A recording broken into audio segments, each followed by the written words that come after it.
Survivor, Nadine's Trailer Park Terror. Take one.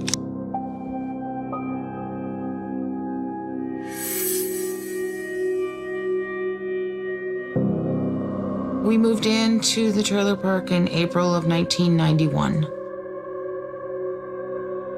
We moved an awful lot when my husband was in the military. The trailer park was nice. It was affordable, it was clean, the people were military much like our family, and we fit in well. The trailer would be the family's home until housing could be arranged on the nearby military base. Usually when you're waiting for government housing on post, it can take up to 27 months, so we thought about maybe 2 years we'd have to live in the trailer park. I was very young at the time when we moved into the trailer park. I remember being at the end of the row, the big field, the trees. I played outside during the day. At night, we mostly were inside.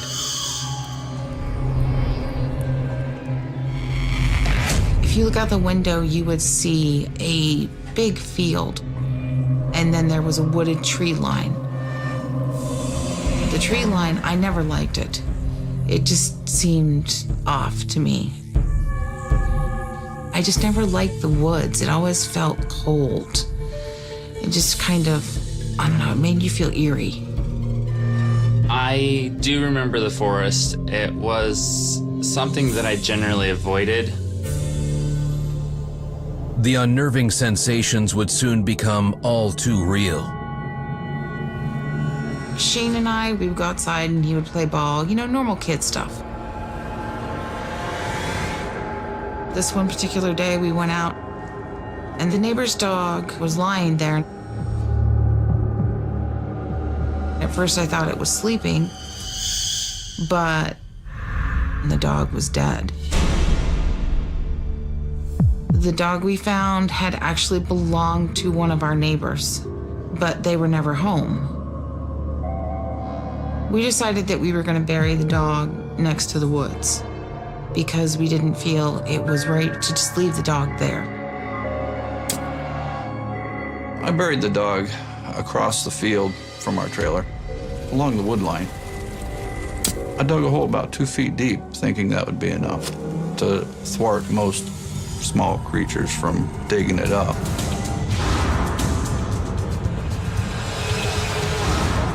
We were outside and Shane was playing.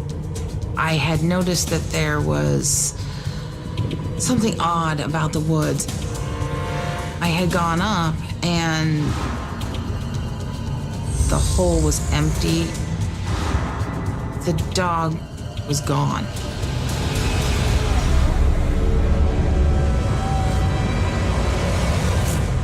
After we had buried the dog and it had been dug up, you would see something at the edge of the woods.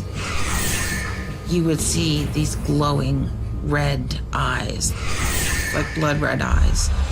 It appeared to be some type of animal or creature, maybe 8 feet tall. This thing was staring right at you. You could just feel it boring down on you, like it was watching you all the time. It was terrifying. I will never forget those eyes. Spirits like to intimidate. Spirits like to show themselves and scare the living. Not all spiritual entities are humanoid figures. Most of the time, entities can morph into different shapes, different forms, different creature-like animals, and they can wreak havoc on your life. It got to the point where each night, Nadine would see the red eyes hovering in the distance, and she was convinced they were the eyes of someone or something. Don't move. Which only heightened her protective instincts. I would never let my kid out of my sight. You would go to take out the garbage or go out to go to the car. I always had to know where he was because I was afraid. I didn't know what it was. I was afraid if I took my eyes off of him, something would happen. Shane!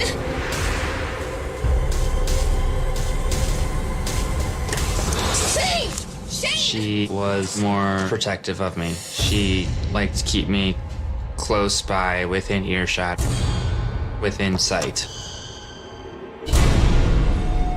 But Nadine's fears would not go unfounded as the terror kept escalating.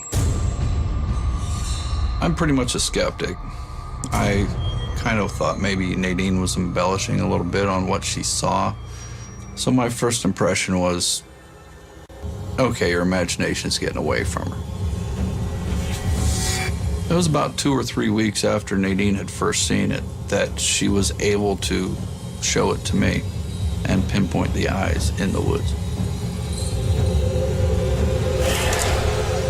I was expecting something low to the ground, some sort of canine, perhaps a wolf, until it moved and you could see the mass of it.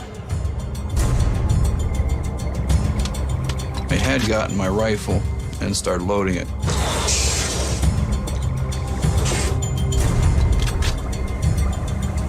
I was expecting something that could be explained away. And I had no explanation for this.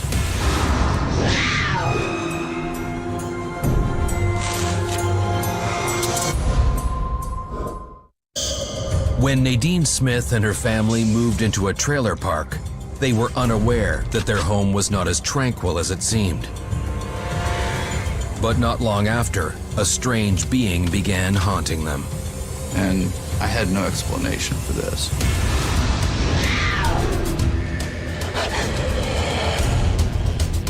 Whatever this was, animal, beast, you could hear like growling and grunting, just these awful noises.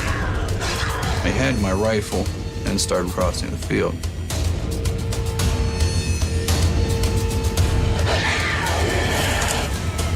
I got out there and it was gone.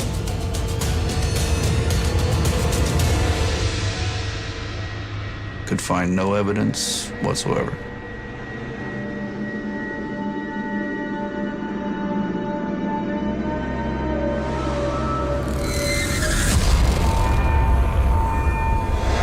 As the unexplained sightings kept intensifying, Nadine went in search for answers. I decided to ask some of the neighbors about it. And I got the oddest reactions. Hi. Just wanted to ask if you knew much about the wildlife around here. You ever seen anything bigger? When I went to ask one neighbor, she refused to speak to me. No. She just closed her door. And she wouldn't talk to me after that.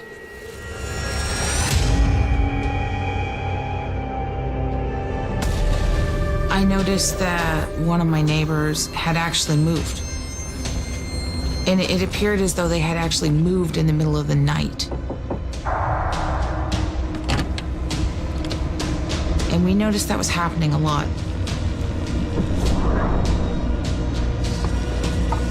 The neighbors kind of came and went, some freaked out by whatever this creature was.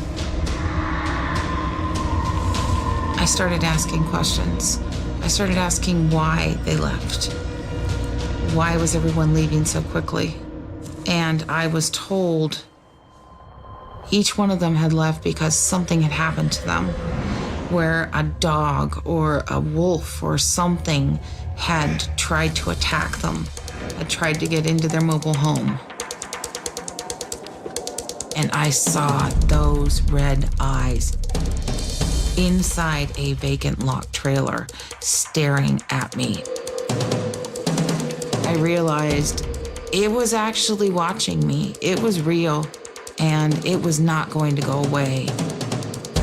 I was now scared. I didn't know what I was dealing with. Was it a ghost? Was it a demon? I didn't know.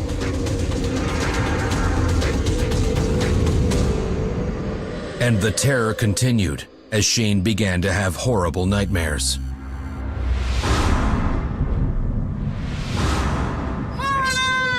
It was getting to be pretty common that Shane would wake up at night, at least 2 to 3 times a week. Bad dream again? I did have recurring nightmares. Every time it was the same. Shane would wake up in the middle of the night screaming. He would be panicked. We would tell him it was just a nightmare. In the beginning, she would just say that they were nightmares and that I should just try to get back to sleep. I'm right here if you need me. But Shane's parents would soon find out how overpowering his nightmares had become. We got called by the school principal about pictures that he had been drawing in art class. And they were all the same picture. It was a big thing with red eyes, and he drew teeth on them, and the teeth had blood dripping off of them. It was really disturbing. I drew it repeatedly, over and over again. It was a big deal to me.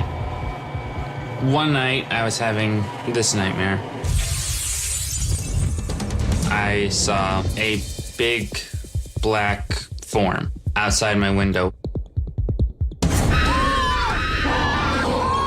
I was scared. I was legitimately scared. We ran into his room. What? He was just looking at the window. I saw those same red eyes. It had black and brown hair or fur.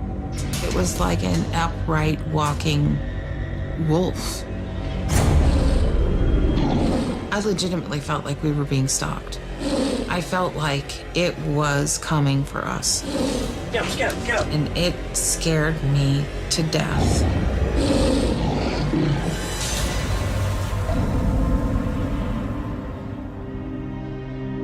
With more questions than answers, Nadine was determined to get to the root of the mystery. We went to the library, and they told us there was a legend of skinwalkers. And I had never heard of a skinwalker before. A skinwalker is a type of creature that was once human. They can assume the forms of animals like foxes or wolves. Skinwalkers are considered very dangerous. They have evil intentions. They are connected to illness, bad luck, and even death. When Nadine told me it could be a skinwalker, I did not dismiss that theory. Because in my life, I've seen things that you just can't explain. We found out there was quite a bit of research behind it, but we had no idea how to protect ourselves. With John away for work, Nadine refused to be left alone in the trailer and asked friends to keep her company at night. I asked my friend if she could come down. And we heard these noises outside. Did you hear that? Yeah. Like growling and low guttural types of noises. And we went to the door, and we both looked out, and up at the edge of the woods, it was standing there looking at us. Head to toe, upright walking, black wolf with red eyes.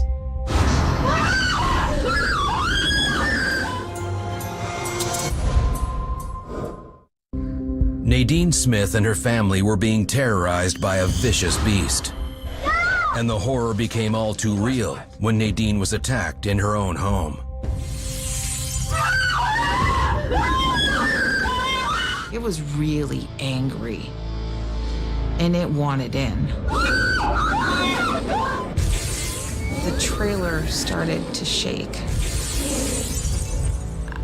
I don't know how you make a 14 by 80 mobile home move. Whatever this was, it was literally shaking the whole place. My friend started panicking and she said, we need to call the police. And I thought, what are the police gonna do? We were standing there and the door just flew open. We thought, this is how we're gonna die. And we both looked out and there was nothing. It was gone. There was nothing there. We were terrified. We knew that there was no way to get out of this except to leave.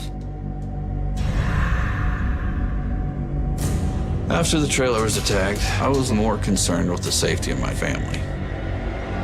How far would a creature go? Or how far is this going to go?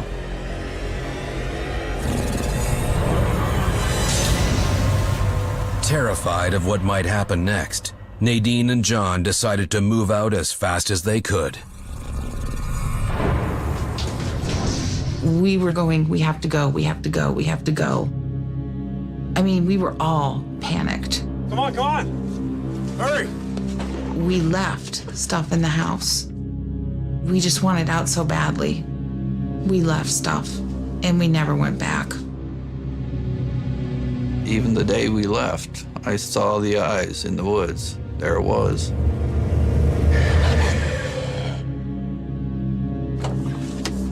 I loaded them all in the truck.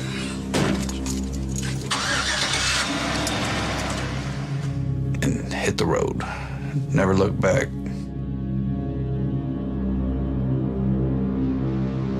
I still don't like to be out near the woods at night, anywhere. It changed me forever.